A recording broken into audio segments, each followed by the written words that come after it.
Ravi Chaturvedi is an Indian sports commentator and author of 20 books on cricket, including World Cup cricket, a compendium known to be first Indian sports commentator in Hindi. He was honored by the Government of India in 2012 with the fourth highest Indian civilian award of Padma Shri. Over the years, he has covered 102 tests and 215 ODIs in cricket apart from other sports events. He has also been associated with Doordarshan, BBC and Voice of America, Trinity Mirror for sports coverage. India will look to win their first test series in South Africa as they take on mighty Proteas in their upcoming tour, which starts on January 5th. India have played 17 tests against the Proteas in South Africa, winning 2 and losing on 8 occasions. 7 tests ended in draws.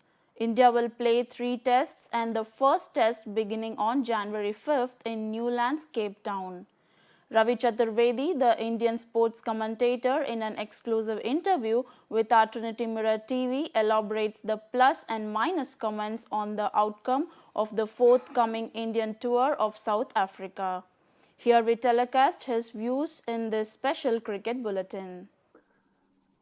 This is Ravi Chaturvedi on India's chances against South Africa in the forthcoming test series. Well, if you look back, India has been riding high because of its success against the top teams which came to play cricket in India. But things would be very different in South Africa. There are many things which have to be taken into account before we arrive at a conclusion with reference to the performance of the Indian team in South Africa. First of all, India has played most of its cricket at home in the recent past, and playing in the home conditions was certainly an advantage for the Indian team. While the Indian team in South Africa, the conditions are very alien. The pitches are bouncy and they are more lively. Therefore, the Indian batsman will have to counter what we call as chin music, where the ball will be held at the most of the chin height, and that is where they have to adapt themselves. And it is going to be a difficult proposition. Secondly, the Indian team did not get enough time to get acclimatized. They should have played 2 or 3 county matches, the provincial sides, which would have given them sufficient time to adjust their technique according to the conditions prevailing in South Africa. This could be a big setback for the Indian team. However, I still feel that this particular Indian team is a balanced team. It is a very mature team, it's an experienced team, and therefore, counting on their experience and maturity, I feel that they should be able to encounter, they're able to adapt themselves well to the alien conditions and give a good performance as compared to the previous teams which have visited the Rainbow Country. Let's not forget that South Africa is presently a team which is second in the test ranking. Again, it's a top team in the ODIs. So therefore, we should not, in any circumstances, take the South Africans non-seriously. We have to take them very seriously because they have a very fine batting lineup. They have world-class batsmen like their own captain, A.B. de Villiers. Ashish Amla is another very prolific scorer. They have a very good number of all-rounders who can always chip in very useful score to their side. And they have a battery of fast bowlers who can bruise and batter any batting side of the world.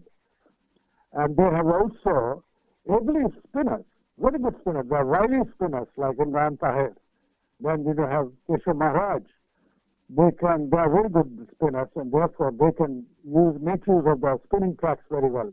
If India has good spinners like Ravindran Ashwin and Ravindra Jadeja and 2 wrist spinners, Kuldeep Yadav and Yuzvendra Chahal, they also have equally good spinners. So therefore, as far as the spinners are concerned, it will be a battle equal. But I feel because of the conditions which are more conducive speed of fast bowling, South African fast bowlers will have an edge. Though there is a pointer which is to be taken into consideration. This is regarding the fitness of Steyn. Though he is now aging, but still I think he could be a very important weapon in the South African armory of attack. But they have Morkel, they have Philander, they have our fast bowlers, especially Rabada. I feel that Indian batsmen will have to look up to Rabada.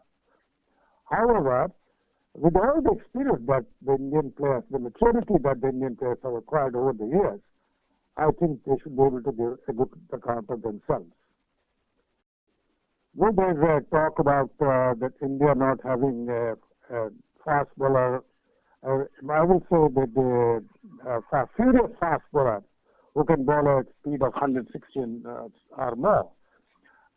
It's true, yes, our bowlers are mostly bowling at the speed of 140 kilometers per hour or so.